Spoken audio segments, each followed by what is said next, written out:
What's going on YouTube? Metal Complex here, and today I've got a pretty cool video for everybody. This is the Hinderer Eklipse Harpoon Spanto that I unboxed yesterday, and I am really excited about this.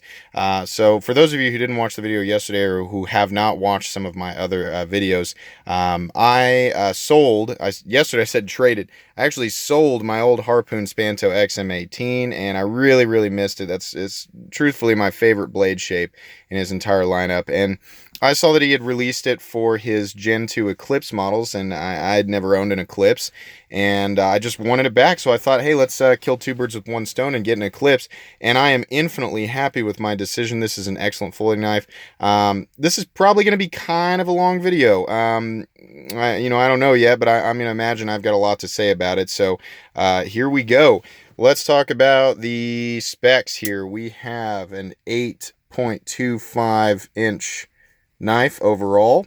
Compared to the Mannix, we can see, hopefully, if I can get the camera or get them set up correctly, you can see that the Eclipse is just a little tiny bit longer. Mannix is 8 inches, Eclipse is 8.25 inches. Weight on the Eclipse, I'm pretty sure is about 5.5 ounces, 5.4, 5.5, something like that. Thickness of the blade, 0.165, has the same thickness of titanium versus the XM18, the same thickness of liner and same thickness of G10. You have a different handle shape on the Eclipse, and there's no choil. There's some other differences, and I'm going to go over in detail. I wanted to get some better lighting on this G10 scale. So sometimes with Hinderers that are have layered G10, what I've noticed is you get the color underneath, and then these waves, in the texturings are just black, and I don't like that as much, but I don't know that they have so much control over exactly how those scales look because they're little tiny layers, and I think they just cut them, and however they end up coming out is how they come out. This one actually ended up with black on the inside of these those ovals kind of look like eyes on the inside. Black, then blue lining it, and then black again on top of it. It ended up a really pretty scale, and I was really happy with that because I have seen some blue-black scales that I was not as impressed with, and maybe some other people like it that way, but I was just really happy with how this turned out. I've never had blue-black before as many of these Hinderer knives as I've owned, and so I was really happy with that. You have the exact same pivot as you do on the standard XM18. You do, however, have different body screws, different standoffs, and a different setup entirely on the Eclipse versus the XM18, unless you're comparing specifically to the Hinderer Gen 5 XM18 sheep's foot, which I also did a video on. It uses the same hardware setup. On a standard XM18, you have a little bit different screws. They're actually the thread, or the part that threads into the female end on this side, is bigger than the Eclipse screw. If I were to back these out, I could show you. These standoffs look the same as an XM18's standoffs aesthetically, but they actually have little lips cut that go into the frame on either side, and then the screws actually screw into the standoffs versus them screwing into, well, this on the XM18, the screw screws into a female end that comes in over here, and they are flat. They don't have heads or Torx heads like these do. So that's really the difference. I kind of stumbled around that explanation, but that's the difference there in the hardware. Other differences would include, versus the XM18, you do have jimping still up here on the blade, but on an XM18 you have jimping back here on the frame. This doesn't have that, and it's one of those things I could take or leave, but I will say the benefit to that is that if you're the type of person like me where you sit around and flip it all the time, on an XM, every time you flip it, your finger comes down on that back end, and over time it starts to get really sore because you're jamming it into that jimping. With this being smooth right here, this is a really friendly knife for sitting around on the couch and flipping because it doesn't wear your finger down. So that's kind of cool. You do not have the jimping back here either, though it does hold tradition on this side, and I think that's probably appropriate. Ergonomics on this guy are excellent. Really enjoy this little drop right here for your thumb. That's just a really comfortable position for it. So that's pretty cool. As I've said, this is a straighter handle design. The XM18 has more, I call it kind of a pistol grip drop here in the handle, and that's really going to come down to preference. Which one is better? I don't know. They both, have their qualities for sure. I don't know that anyone's has either has a specific advantage over the other. I think it's just, how you like to hold it, how you like it to feel in your hand. I'm really happy with this one, but I honestly do like them both.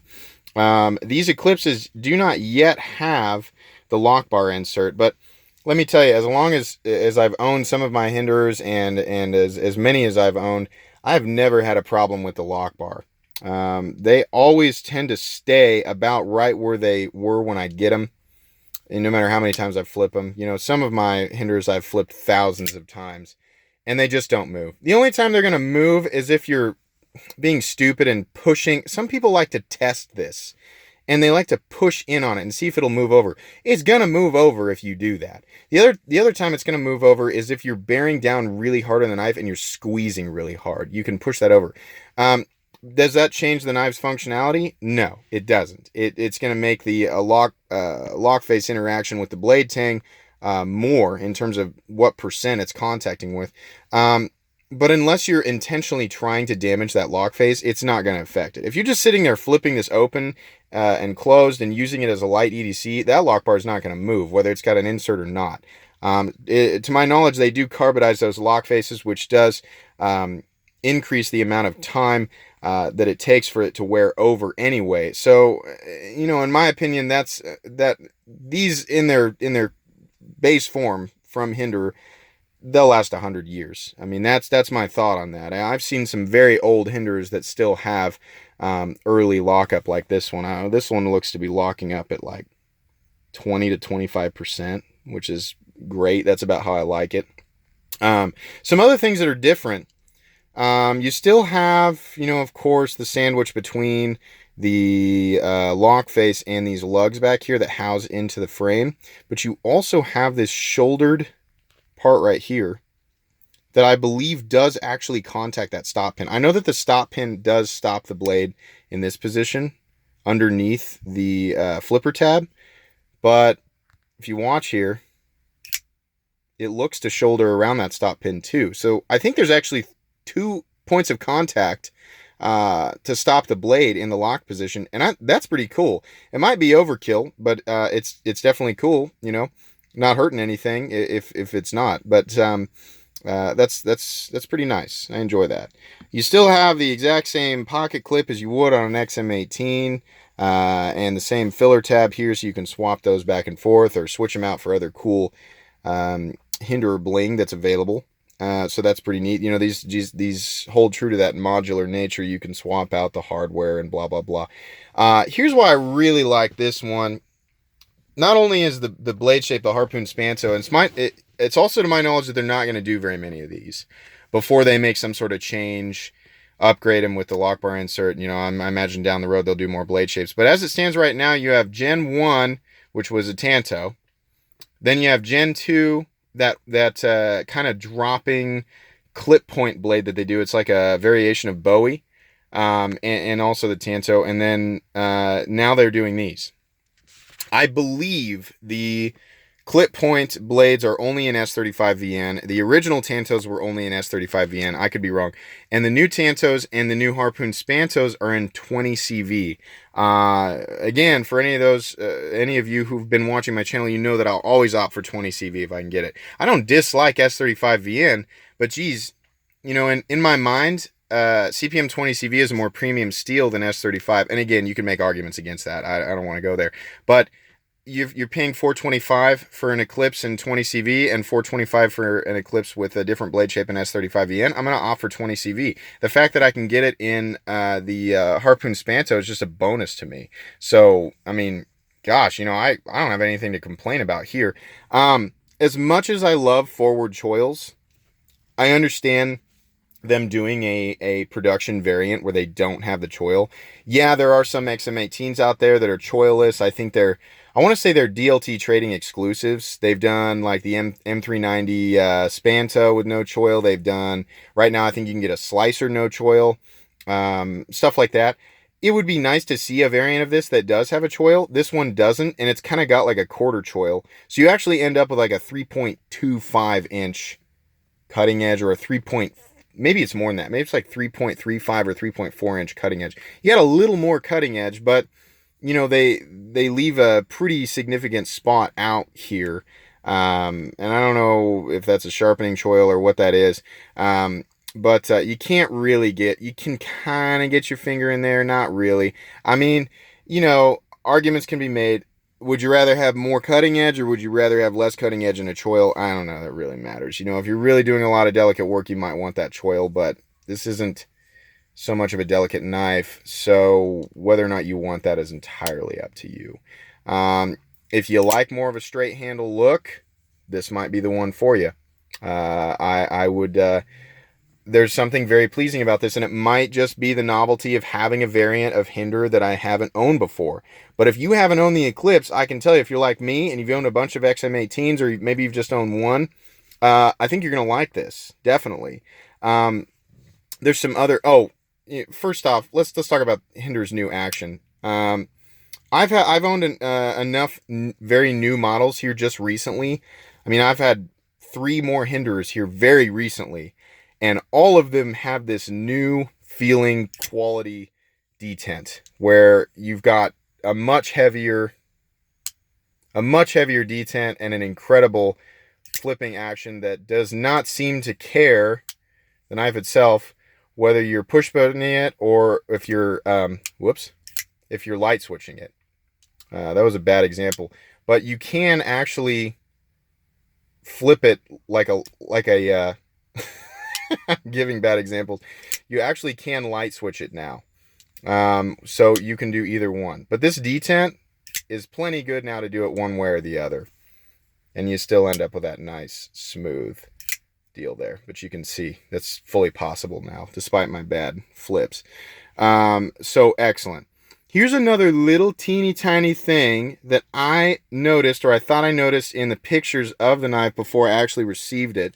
And I wanted to wait to confirm if it was actually something different. And I am 99% sure that it is. So on your recent Gen 2s for the Eklipse and your most recent, even your Gen 5 XM18s, the thumb studs have a rounded off tip to them. And I got, I'm kind of a crazy person, so I got looking real close to the pictures, and I got to look into these thumb studs on this particular model, just the Eklipse Gen 2 Harpoon Spanto, and I thought, that thumb stud looks a little bit flatter on the end. And I got it, and it is. It's ever so slightly different. I don't know if they're just moving to this, but if you've got a Hinderer, pull yours out, turn it this way, and compare it with these. These thumb studs are just a little teeny tiny bit different. They have less of a button head on the top, and they're flatter. Not quite like Gen 3 flat, but they are just a little bit flatter. I don't know why that's appealing to me. Maybe just because it's different, but it's kind of cool. This, of course, came perfectly centered. Let's see if we can get a zoom in there. Oh yeah, that's just, you couldn't ask for more there. All the lines, everything on this, fit and finish as usual, is just perfect. They still have the lock bar stabilizer, by the way, down here, the disc. But everything just came so perfect on this, and that's to be expected with Hinderers. Every now and then you'll read about somebody having a small issue, but Rick Hinderer is a pretty easygoing guy. As long as you don't try to do any stupid major adjustments by yourself, you don't mess anything up, you're not going to avoid his warranty by taking this apart and doing regular maintenance on it. But as long as you're not making any crazy alterations to the knife that might actually cause a failure, to my knowledge, I don't work for Hinderer, I don't write any, guidelines in his warranty, so take what I'm saying with a grain of salt. But if you're just using this the way it's intended and you're only doing like cleaning and regular maintenance to it, you're not going to avoid his warranty. If you do have an issue with fit and finish, or you have an issue with functionality, they're pretty good about dealing with that. I had that rattly stop pin one time, and I sent it back, and they fixed it up good as new for me, and it was perfect. I had no issues. The turnaround was pretty quick. So as far as I'm concerned, Hinderer Knives has excellent customer service, and they do absolutely honor their warranty, which is a pretty fair one, considering a lot of times what you see, I'm not going to name any names, but a lot of times what you see with really expensive knives is the more expensive they are, sometimes the more particular the maker is about what you can and can't do with the knife. And Hinderer seems to be, you know, on the better side of all that. You know, if you're worried about that and you haven't purchased a Hinderer because of that, or worries of you know, things you've heard about other knife makers' warranties, don't worry about it. Just don't do anything stupid with your knife. Use it the way that it's intended, and don't try to make any at-home modifications to it, and you should be set. I don't know that there's a whole lot more I can say. You know, I just wanted to give everybody something to look at. Really, really impressed with this all the way around. Thumbs up for the Eclipse, and yeah, you know, I don't know. I don't know that there's a whole lot else that I can say. I'm going to have this one for a while. I doubt that it will be used. This is kind of one of those where I just enjoy having it. And, you know, some people are going to roll their eyes, and people who are not, you know, haven't been watching my channel, you know, that may be enough to get you to never to subscribe to me, you know, but I got knives that I use, and I got knives that I don't. You know, if I had all the money in the world, I probably would have multiple Hinderer users, but I don't. So, that's just going to be the case with this knife. But anyways, I hope you all enjoyed this video. I hope it gave you something fun to watch before the weekend here. But if you did enjoy the video, please leave a like. And if you'd like to check out my other content, I do have lots of videos of knives that are either expensive or inexpensive that I do or don't like. So please check those out. And if you enjoy all my content, then subscribe to my channel because there is definitely more coming. Thanks again for watching, and have a great day.